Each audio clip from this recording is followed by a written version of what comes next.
Après avoir été la première région de France 100% haut débit en mars 2009, l'Auvergne confirme son statut de pionnière du numérique. En 2017, la région sera la première à offrir le très haut débit à tous ses habitants.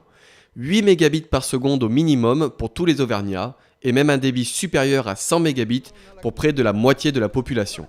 Une avancée déterminante pour le territoire, rendue possible grâce à l'étroite collaboration de la région et des 4 départements. Ça contribue à améliorer encore l'image de la région, mais qui est plutôt bonne en ce moment. Mais c'est vrai que nous avons aujourd'hui l'image d'une région innovante, d'une région qui est résolument tournée vers l'avenir, d'une région branchée. Donc l'Auvergne du Nouveau Monde que nous bâtissons, ce sera une Auvergne digitale. Beaucoup de Français aujourd'hui forment le vœu d'avoir des projets de vie dans des territoires comme les nôtres, mais à condition que ces territoires soient équipés. C'est pour ça qu'on s'investit sur la grande vitesse au niveau du ferroviaire. C'est pour ça qu'il est absolument indispensable d'avoir des infrastructures numériques dignes de ce nom. Et ce projet, en l'occurrence, est particulièrement exemplaire.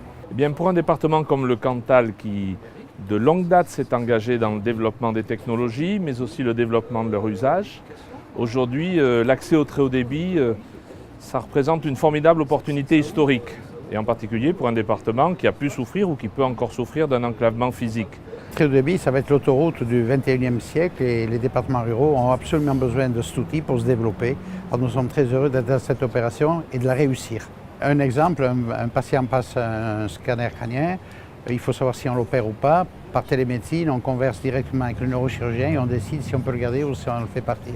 C'est surtout permettre à des populations d'avoir des services sur les territoires, d'attirer des populations nouvelles éventuellement, par exemple pour les personnes âgées. Domaine d'excellence pour les conseils généraux, ça permet à ces personnes âgées de rompre l'isolement, ça permet aussi de les suivre médicalement. On pourrait donner de multiples exemples, c'est vrai pour les entreprises aussi. En présence exceptionnelle du président du conseil régional, du préfet de la région Auvergne et des 4 présidents de conseils généraux d'Auvergne, ce vote historique a désigné Orange pour ses travaux de modernisation qui débuteront dès 2013. Un budget de 375 millions d'euros sur 4 ans pour une nouvelle ère numérique.